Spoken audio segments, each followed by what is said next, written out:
Hi friends, நம்ம இன்றைக்கி ஒரு இன்ட்ரெஸ்டிங்கான வீடியோ தான் பார்க்க போகிறோம்.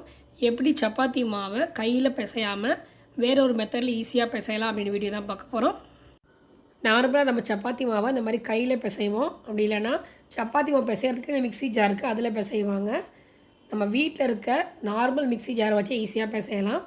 ஒரு சின்ன டம்ளர் கோதுமை மாவு வந்து ஜாரில் போட்டுக்கோங்க. அதுக்கேற்ற உப்பு சேர்த்துக்கோங்க. ஒரு ஸ்பூன் ஆயில் ஊற்றிட்டு நீங்கள் எந்த டம்ளரில் மாவு எடுத்தீங்களோ அதில் 1/4 கிளாஸ்க்கு கம்மியாக தண்ணி ஊற்றி லைட்டாக ஊற்றி பல்ஸ் மூடில் போடுங்க. ஃபஸ்ட்டு கொஞ்சம் உதிரி உதிரியாக வரும்.